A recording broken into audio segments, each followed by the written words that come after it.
Shall we do Ouija Origin of Evil, which is sequel prequel to the Ouija franchise, directed by Mike Flanagan. Not a rom-com then. Not a rom-com, no, who made Oculus. So the title was a bit of a giveaway. So the story is Alice Zander is working from home as a spiritualist. She's a con woman. She basically gets people in. She does seances, oh, is somebody there? Make the candle blow out if they are, and then the candle blows out. And it turns out what she's doing is a con. She's got, like bellows and things blowing the candles out, and she has her two daughters are helping her, but she says to them, it's not a con, we're telling people reassuring stories. They need closure. That's all we're doing. We're just helping them believe the stories. And so this is what she does. And then one of her daughters goes to a party where there's a Ouija board. People will remember that back in the 1970s they really were Ouija board toys, magic boards they were called.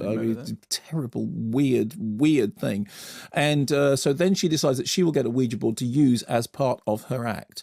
The next thing she knows, her younger daughter is playing with the Ouija board. This is very Exorcist. Is playing with the Ouija board and appears to have made contact with the deceased father, who is giving her lots of advice from beyond the grave that she couldn't possibly have known in any other way. Inevitably, what starts off initially as, oh, that's really nice, we're speaking to the spirits of the dead, that's all, we never thought we could do that, turns nasty, at which time for priests to get involved, played, in this particular case, by Henry Thomas, he of Elliot. She knew things only Roger and I knew. I asked... You asked about things that happened inside the house, things that you and Dad said and did after you moved in. Of course they knew all of the answers. They were here, and the house even then. They were watching. So we move, we get her out of the house. The problem isn't the house, not anymore. I've called the Archdiocese. The Vatican has people who investigate these things.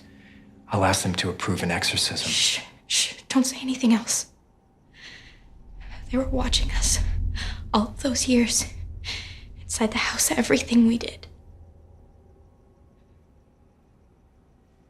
That means they're watching us now.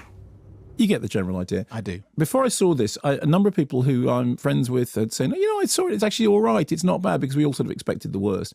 And I saw it in a pretty much packed screening in the West End with Alan Jones, who's a very good friend of mine who runs Fright Fest. We both pretty much thought the same thing about it, which is it starts off quite promisingly. It's kind of okay at the beginning. It seems like it's more interested in character and low-key development, that sort of thing. About halfway through, it loses its nerve and turns into the sillier elements from Poltergeist and Amityville, with a bit of Exorcist 3, and actually a lot of Screamers. Screamers is a film which was overlooked at the time, and yet keeps turning up.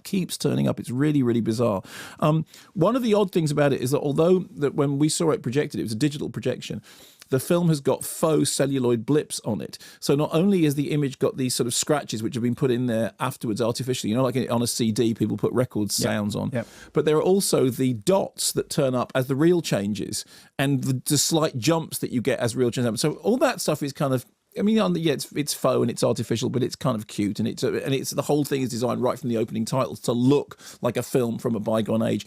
And the strange thing is that for the first half of the film, it attempts to sort of obey the rules of what horror films used to be like, character developing and plot and the little, creaks and cracks and that sort of thing. When it loses its nerve and when it does go into the full, poltergeisty nonsense, it became, far less interesting and far more just sort of straightforward. Okay, fine, ooga booga, I'm not interested by this. But that said, particularly in the first half of it, there were enough people in the audience who had little, shrieks and that sort of thing to suggest that it was doing the job. So it's not great, but it's better than one would have expected. I was quite charmed by that sort of strange faux celluloid thing. And there's half a decent movie in there. It's just a shame that it loses its nerve. Ooga Booga. Ooga Booga. They were an offshoot of Earth, Wind and Fire, and they were Boogie Oogie Oogie was their Taste of Honey. Taste of Honey. That's right. Yeah. Oh my goodness me.